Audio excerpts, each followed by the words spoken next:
The bright white light hurt Samantha Wright's eyes. She blinked several times, trying to clear her vision. The last thing she remembered was setting up her tent near Pine Lake. Now she lay on something cold and smooth. Definitely not her sleeping bag. "Subject is conscious," a high-pitched voice said. Samantha tried to sit up but couldn't move. A thin, gray face with enormous black eyes leaned over her. She would have screamed if her mouth could open. "Please remain calm, Earth specimen," the creature said in perfect English. "The paralysis is temporary, a safety measure." Samantha's heart pounded. This couldn't be happening. Aliens weren't real. Yet here she was, staring at one. "I am 6 tall, chief xenobiologist of the research vessel Stellar Horizons," the alien said. "You are safe." The paralysis faded, and Samantha slowly sat up. The room around her looked like a laboratory with glowing screens and strange tools. Through a large window, she saw stars and the curved edge of Earth. "Why am I here?" she asked, her voice shaking. Zixtal made a gesture that might have been a shrug. "You were selected randomly for our classification study, a standard procedure for all planets entering the Galactic Federation database. You're classifying Earth?" Samantha asked. Her training as a biologist helped her stay somewhat calm despite the impossible situation. "Correct. All worlds are rated on a scale of habitability and danger. Class 1 worlds are paradises. Class 12 worlds are the most extreme environments known to support life." Zixtal paused. "Until now." Another alien entered the room, taller than Zixtal with blue-tinted skin. "The initial scans are complete," it said, handing over a small device. "The committee is concerned." Zixtal looked at the device and made a strange clicking sound. "This cannot be correct." "What's wrong?" Samantha asked. "According to these readings, your world exceeds our classification scale," Zixtal said. "The atmospheric composition alone would be toxic to most species. The gravity would crush many life forms. The temperature range from poles to equator is extreme." Samantha frowned. "Earth seems pretty normal to me." "That is the most concerning part," Zixtal said. "May I scan you directly?" Samantha nodded, and Zixtal waved a small device over her. The alien's eyes widened. "Impossible," Zixtal whispered. "Your bone density, muscle composition, immune system, they suggest evolution under conditions we considered theoretically unsurvivable." The taller alien looked at the readings. "The committee must see this. We may need to create a new classification." Samantha felt oddly proud. "So Earth is special." "Special is not the word," Zixtal said. "In galactic terms, your planet would be called a Deathworld. Organisms that evolve in such harsh conditions are usually—" The alien seemed reluctant to continue. "Usually what?" Samantha asked. "Extremely dangerous," Zixtal finished. "The fact that you have developed advanced civilization is unprecedented.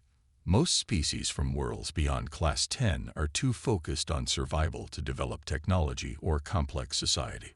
The door opened again, and a group of 5 aliens entered. They wore elaborate robes with symbols Samantha couldn't understand. "The classification committee," Zixtal explained quietly. "They determine a planet's official status." The committee members stared at Samantha, then at the readings on the screens. One of them, with reddish skin and 4 arms, spoke rapidly in an alien language. The others responded with what sounded like arguments. "What are they saying?" Samantha asked. "They are debating whether our scale even goes high enough for Earth," Zixtal said. "Some are suggesting a Class 13 designation, which has never been used. Others—" The alien hesitated. "Others what?" "Others are suggesting your world might actually be Class 14, a purely theoretical category for worlds so extreme they should not be able to support complex life at all." Zixtal looked at Samantha with what might have been awe. "Yet here you stand, seemingly fragile but containing biological systems that would terrify most species in the galaxy." The committee approached Samantha, studying her carefully. They had no idea that back on Earth, she was just a normal biologist from Idaho who enjoyed camping and bird watching. To them, she was a living impossibility, a human from a world too harsh to exist. "What happens now?" Samantha asked. "Now," Sixtall said, "we begin to understand what it means to be from Earth." Samantha wasn't alone for long. The next day, the aliens brought in another human. He was tall with broad shoulders and a stern face. His brown hair was cut short, and his eyes darted around the room, taking in every detail. "This is Jack Miller," Sixtall said. "He was found in a forest area called Yellowstone National Park.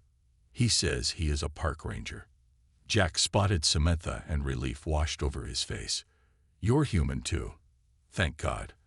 I thought I was losing my mind." "I'm Samantha, right? They took me for my camping trip 2 days ago," she said. "They're studying us because our planet is apparently really dangerous." Jack frowned. "Earth? Dangerous? It's just Earth." Sixtall pressed a button on a small device, and a hologram appeared showing various planets. "This is a Class 3 world. Most advanced civilizations evolve here." The image showed a beautiful green planet with small oceans and gentle hills. "And this is a Class 10 world." The new planet was dark with active volcanoes and thin atmosphere.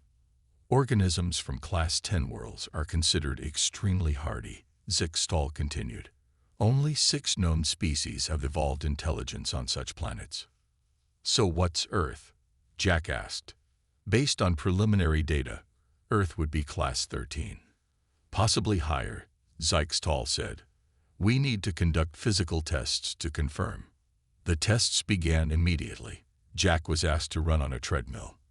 After 10 minutes, the aliens stared at their screens in disbelief. "Your endurance exceeds our measuring capabilities," one of them said. "Most species would have collapsed from exhaustion already." Next came strength tests. Jack was asked to press against a metal plate. The machine whirred, then made a cracking sound. "You broke it," Sixtall said, sounding impressed. That machine was designed for species from Class 8 worlds. Samantha underwent different tests. They checked her immune system, exposing samples of her blood to various microbes. "Fascinating," said a younger alien named Krell, who had joined the research team. "Your white blood cells attack and destroy nearly everything. On most worlds, these common bacteria would cause deadly plagues." "That's just how immune systems work," Samantha said. "Not for most species," Krell replied, eyes wide with excitement. "Most need medical intervention for any infection. Your body fights automatically." Later, during a meal break, Krell sat with the humans, asking endless questions. "Is it true that humans continue activities even when injured?" Krell asked. Jack nodded, showing a scar on his arm. "Got this helping a lost hiker last year. Wrapped it up and kept working for another 8 hours." Krell looked horrified. "You continued functioning with an open wound." "Well, yeah. The hiker needed help. And humans intentionally consume substances that cause pain." Krell continued. "You mean like spicy food?" Samantha laughed. "Some people love it. The burning sensation releases endorphins. You derive pleasure from pain stimuli." Krell made notes rapidly. "Incredible." That evening, the classification committee gathered again. The humans watched as the aliens debated, sometimes pointing at data screens showing Earth's conditions. "What are they arguing about now?" Jack asked Sixtall. "Your planet's history of warfare," Sixtall replied quietly. "The concept of total war is disturbing to many species. Most conflicts in the galaxy involve ritual combat or limited engagements, and our wars don't qualify as limited." Samantha asked. "World War II resulted in approximately 60 million deaths," Sixtall said. "The largest conflict in recorded galactic history caused fewer than 1 million. Jack and Samantha exchanged glances. "There's more," Sixtall continued. "We've detected an approaching vessel. The Vokshar Empire has learned of our research. Who are they? Samantha asked. A species from a Class 7 world. By galactic standards, they are considered aggressive and dangerous. Six Tall paused. But compared to humans, they are less so. Why are they coming here? Jack asked. They don't believe our findings about Earth, Sykes Tall said. They want to see humans for themselves. Krell looked worried. The Vokshar are not known for diplomatic approaches. How long until they arrive? Samantha asked. Less than 1 Earth day, Sykes Tall replied. I suggest you both prepare. The Vokshar will want proof of human capabilities. Jack straightened his back, his expression hardening. Then we'll give them proof. The Vokshar ship arrived with a rumble that shook the entire research vessel. Samantha and Jack stood behind Sykes Tall and a classification committee, watching through a large viewing window as the dark, spiked ship docked alongside them. They look aggressive, Samantha whispered, noting the sharp angles and red glowing lights of the alien craft. The Vokshar evolved on a world with constant predators, Sykes Tall explained. Their society values strength above all else. Jack squared his shoulders. Let them come. We can handle it. The airlock door slid open with a hiss. 4 tall figures entered the room. They were covered in what looked like armor, with scaled skin visible on their faces. The tallest one stepped forward, removing his helmet to reveal sharp features and yellow eyes with vertical pupils. I am Commander Drell of the Vokshar Empire, he announced in a deep, rumbling voice. We have come to verify these absurd claims about a Class 13 world. Sykes Tall bowed slightly. Welcome, Commander. The research data is available for your review. Drell's eyes fixed on Jack and Samantha. These are the specimens, the supposed Deathworlders. He laughed, a harsh sound that showed rows of pointed teeth. They look soft, weak. Jack tensed, but Samantha placed a hand on his arm. Remember where we are, she whispered. Drell approached them, towering at least a foot taller than Jack. Our scientists refuse to believe your classification. No Class 13 world could produce such fragile creatures. He poked Jack's chest with a clawed finger. Where are your natural weapons? Your armor? We don't need them, Jack said evenly. Drell's yellow eyes narrowed. Prove it. A simple contest, perhaps, to demonstrate these supposed capabilities. The classification committee members exchanged nervous glances. One stepped forward, speaking rapidly to Sykes Tall in their alien language. The committee advises against physical competition. Sykes Tall translated. It would be unfair to the Vokshar. Drell roared with laughter. Unfair to us. We are the galaxy's warriors. Our world's gravity is 1.3 times standard. Our atmosphere is rich with toxins. We are born fighters. Jack smiled slightly. Sounds like a nice vacation spot compared to parts of Earth. A challenge, then, Drell declared. Simple strength test. You against me. The Galactic Federation representatives tried to intervene, but Jack nodded. I accept. Krell hurried over to Samantha. This is unwise. The Vokshar are known for their physical prowess. So are humans, Samantha said, though worry crept into her voice. The test was simple. A bar was set up between 2 sensors. Each contestant would pull down with maximum force, and the sensors would measure the strength. Drell went first. He gripped the bar, muscles bulging under his scaled skin. With a growl, he pulled downward. The sensors flashed, and a number appeared on a nearby screen. The Vokshar crew nodded in approval. Impressive, Sykes Tall admitted. Near the top of our recorded measurements. Jack stepped up next. He took a deep breath, gripped the bar, and pulled. The sensors flashed brighter than before, and the numbers on the screen climbed higher and higher.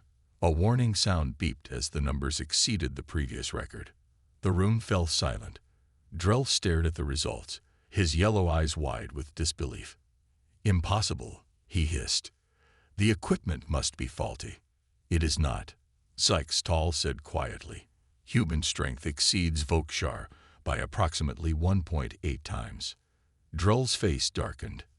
There are more important qualities than brute strength. We possess superior technology, superior ships, superior weapons. We're not looking for a fight, Samantha said. We just want to go home. Home, Drull sneered. To your supposed Deathworld. He turned to his crew. We leave now. But we will return with our fleet for a proper evaluation of this planet. After the Volkshar departed, the research vessel erupted in frantic activity. What did he mean by proper evaluation? Samantha asked. Zixtal's expression was grim. The Volkshar do not accept defeat. They will return with warships to prove their superiority. They want to attack Earth? Jack asked, anger rising in his voice. They would call it testing your species' worthiness, Krell explained. But yes, essentially. Then we need to warn our people, Samantha said firmly. Earth needs to know what's coming. Zixtal nodded slowly. Perhaps it is time for official first contact. Samantha watched Earth grow larger on the viewing screen as the stellar horizons moved into orbit. After days of urgent messages between the ship and various Earth governments, a meeting had been arranged. The landing site would be a remote military base in Nevada. Are you nervous? Jack asked, joining her by the window. Terrified, she admitted. We're about to change human history forever. Better us than the Volkshar, Jack said grimly. Zixtal approached with a small device.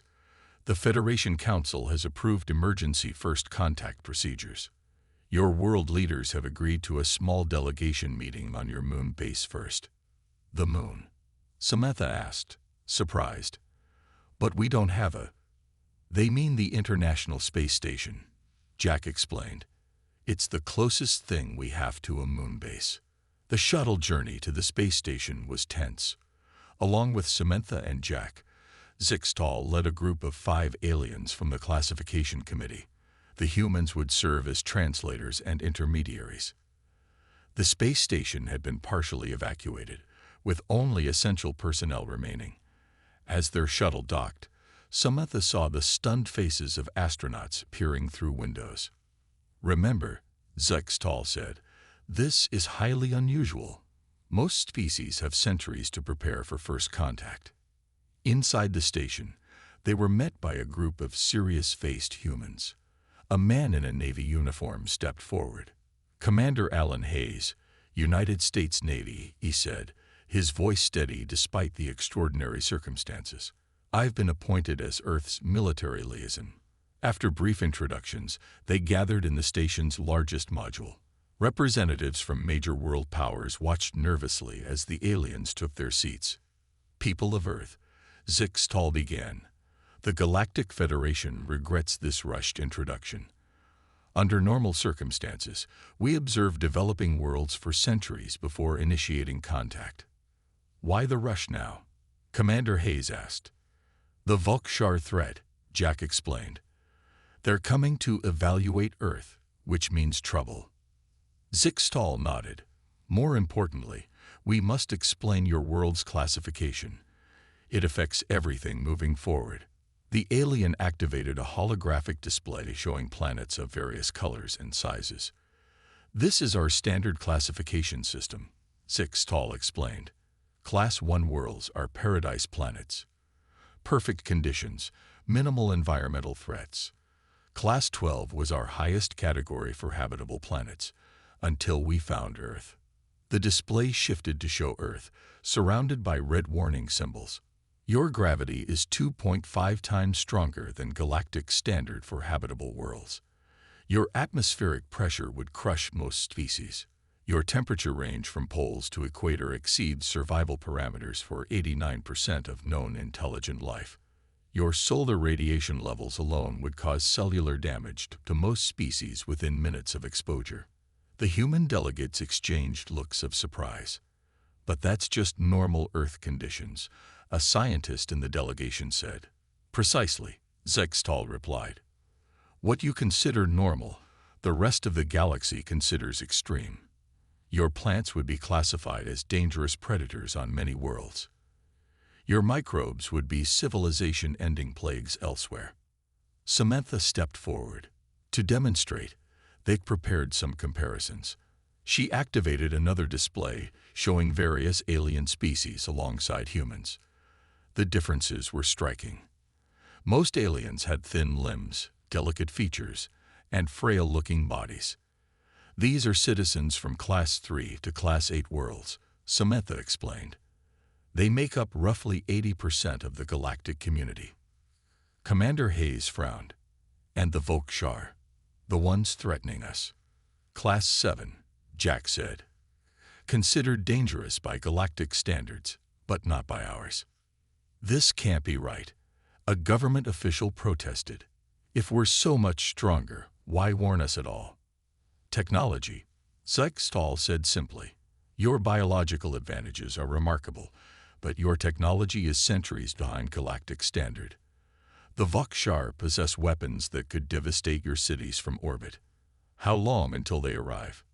Commander Hayes asked. 2 of your weeks, Sykes-Stahl replied. We can offer limited technological assistance under emergency provisions. The human delegates broke into urgent discussions. Samantha overheard fragments about military readiness, evacuation plans, and weapon systems. This is both the best and worst news possible. Commander Hayes said quietly to Jack, we're the toughest species in the galaxy, but we're facing enemies with vastly superior technology. Welcome to the neighborhood, Jack replied grimly. Turns out space isn't so friendly after all. In the background, the display still showed Earth, labeled with a new classification, Class 13 Deathworld. The next 10 days passed in a blur of activity. Samantha barely slept as she worked with alien scientists to understand galactic technology. They had set up a temporary lab at a military base outside of Denver, where engineers and scientists from around the world gathered to prepare Earth's defenses. This material, Samantha said, pointing to a thin sheet that felt like plastic but stopped bullets better than steel. Could we produce it here? The alien researcher shook his head.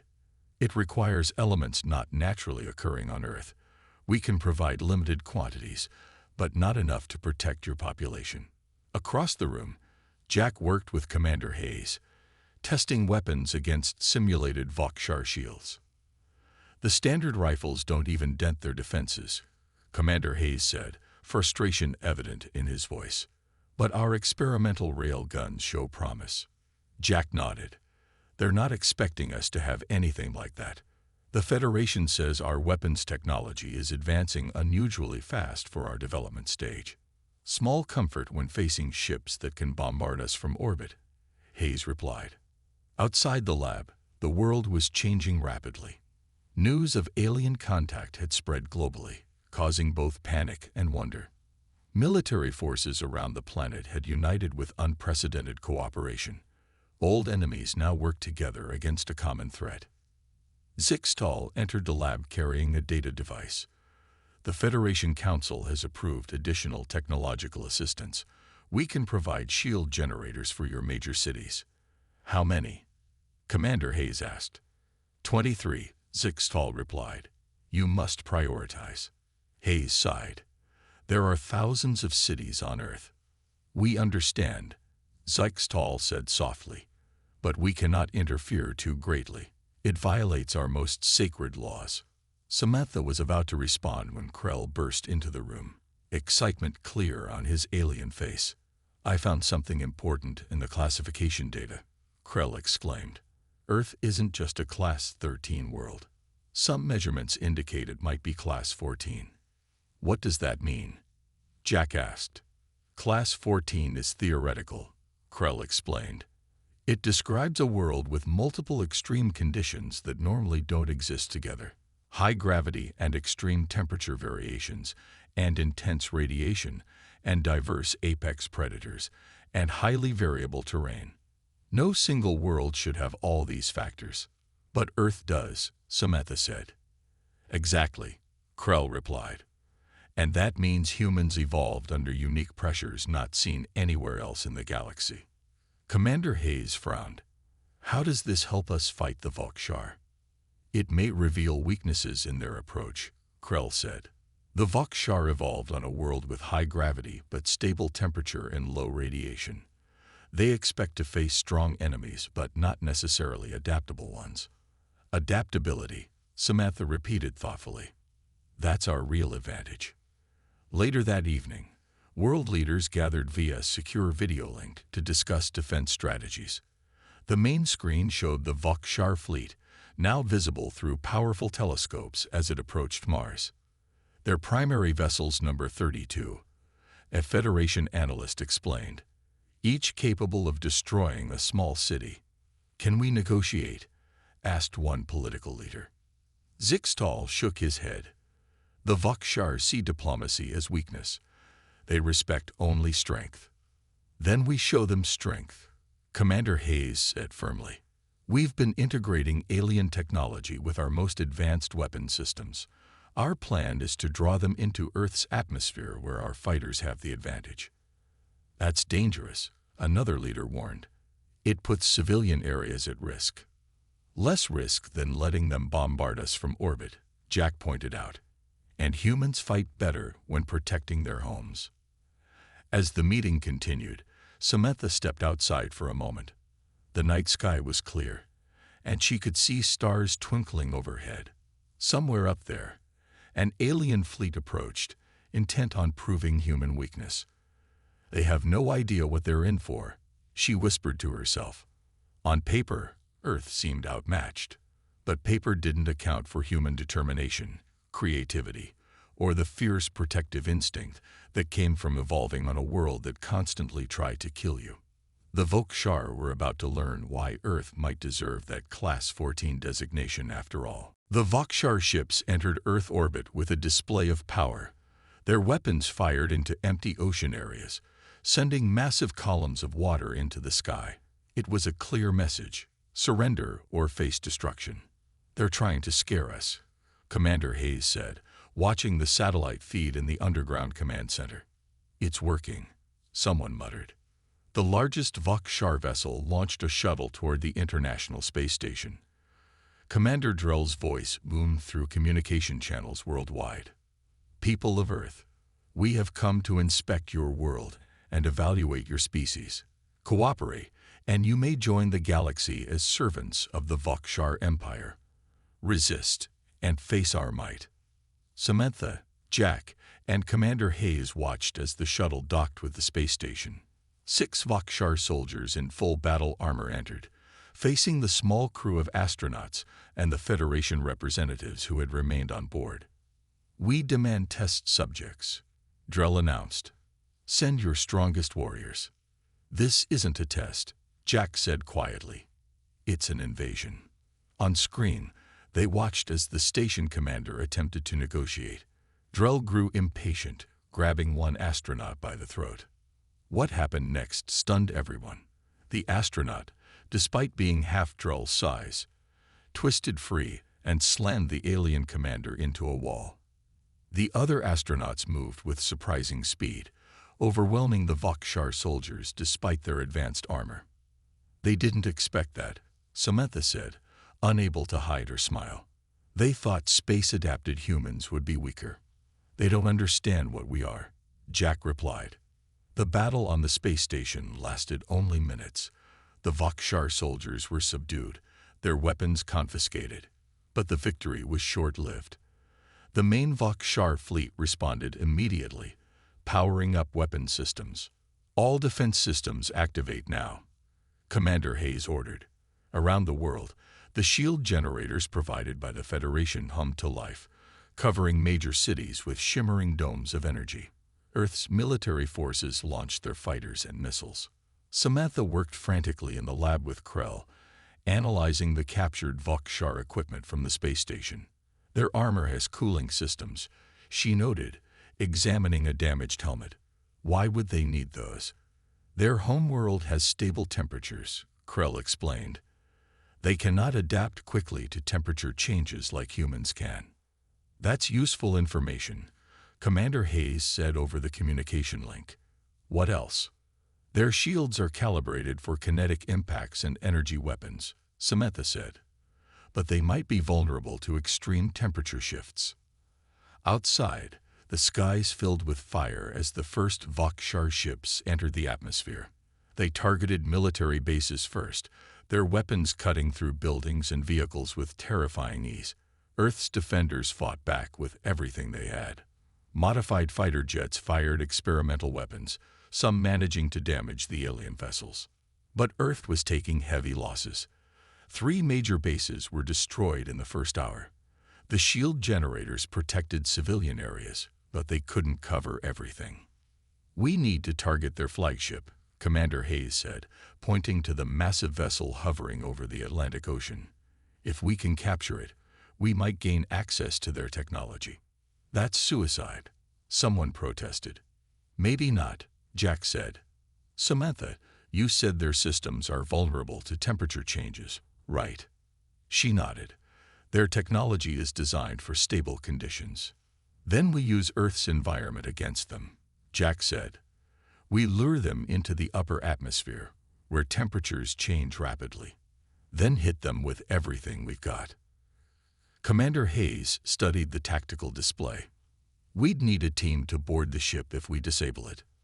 "I'll lead it," Jack volunteered. "I've seen their technology up close, and I've beaten them before." As they prepared the desperate counterattack, Samantha felt a strange mix of fear and pride.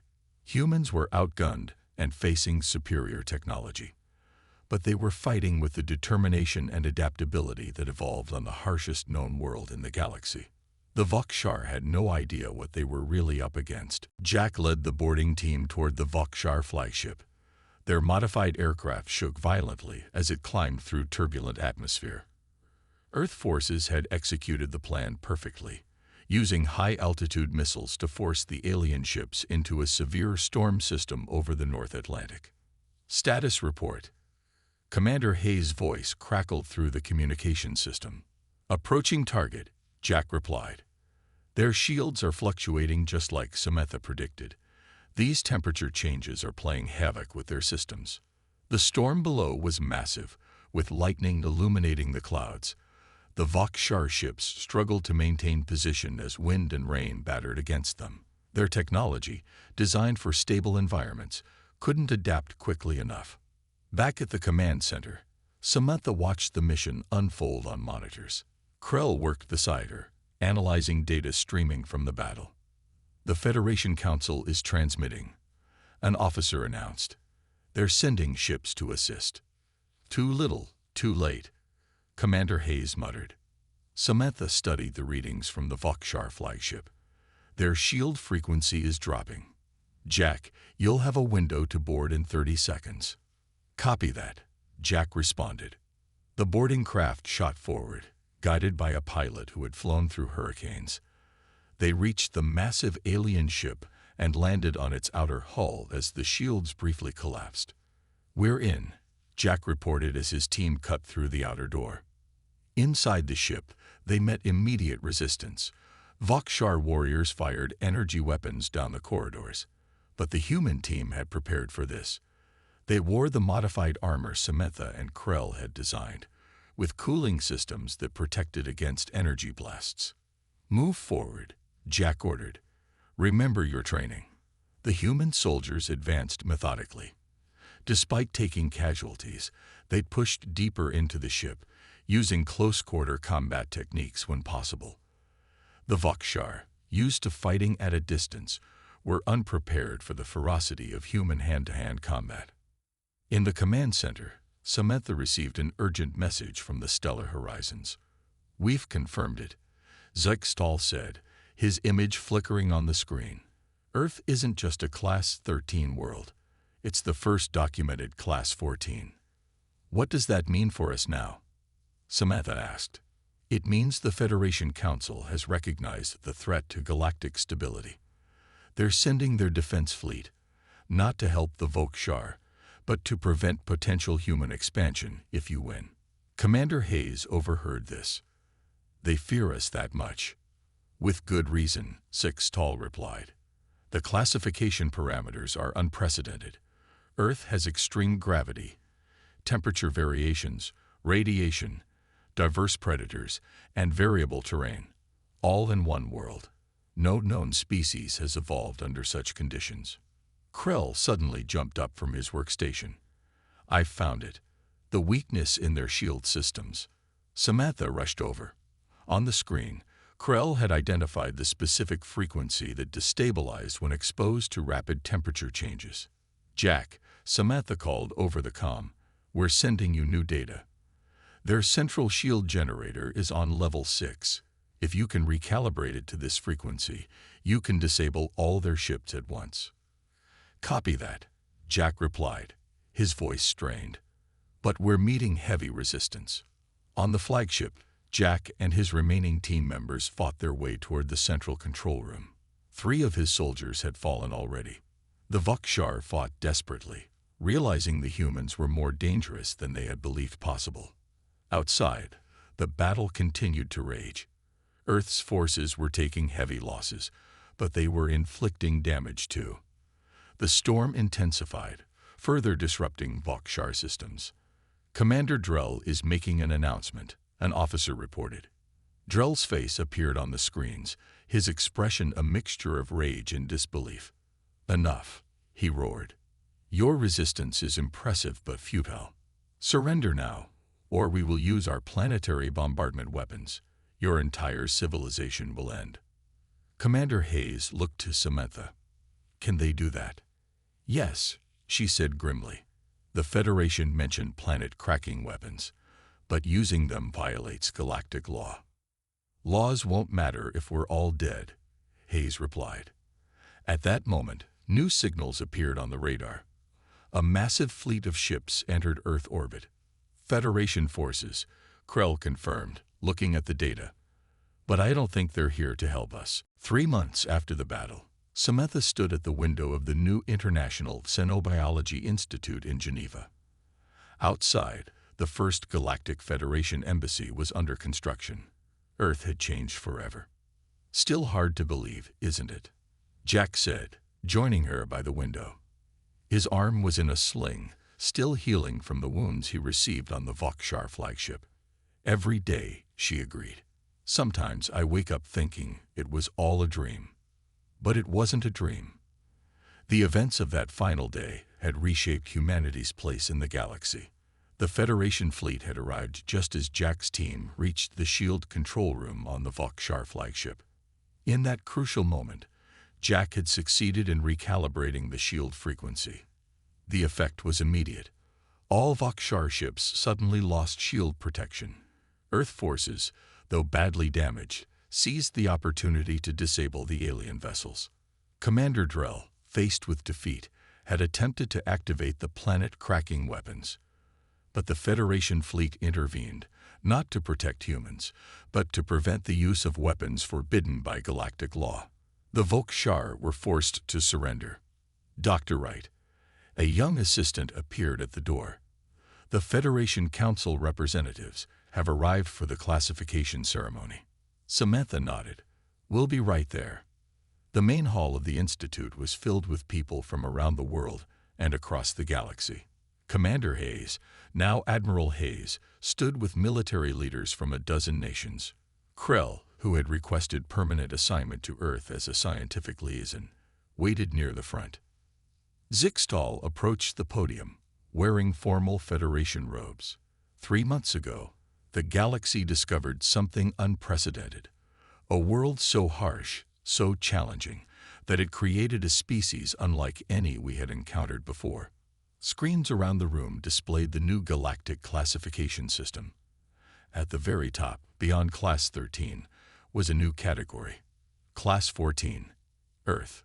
The unique combination of Earth's high gravity, extreme temperature variations, intense radiation, diverse predators, and variable terrain created an evolutionary pressure that produced not just physically strong beings, Zixtal continued, but beings with extraordinary adaptability, creativity, and determination. Samantha listened as the alien explained the scientific details. The Federation had spent the past months studying human biology, psychology, and history. They remained both fascinated and terrified by what they found. Humans evolved on a world that constantly tried to kill them, Zyxtal said. They turned potential extinction into dominance. They transformed survival into civilization. They developed art and science while fighting to live on a death world. After the ceremony, several alien species requested to begin cultural exchange programs. Despite their fear of humans, the galactic community was intensely curious about Earth. "Will you accept the position?" Jack asked as they walked through the garden outside. Samantha had been offered leadership of the new Joint Human Federation research program. "I think so. Someone needs to help them understand us, and help us understand them." Without causing galaxy-wide panic about the dangerous humans, Jack added with a smile. In orbit above Earth, the remains of the Vokshar flagship had been converted into Earth's first space defense station. Admiral Hayes oversaw the integration of alien technology with human military systems. The Federation watched nervously, but did not interfere. "They're still afraid of what we might become," Samantha said, looking up at the sky. "Can you blame them?" Jack replied. "We survived on a world they considered impossible. We defeated a technologically superior force. We adapt faster than any species they've encountered." Krell joined them in the garden. The Federation Council is still debating whether humans represent a terrible threat or the galaxy's greatest hope. Samantha smiled. "Why not both? We evolved on a world that should have killed us. We turned danger into opportunity. That's what humans do." As evening fell, lights came on in the new buildings where humans and aliens worked together. Earth had found its place in the galaxy, not as a primitive world to be conquered or pitied, but as the legendary Class 14 Deathworld that produced the most resilient species the galaxy had ever seen. The universe would never be the same again.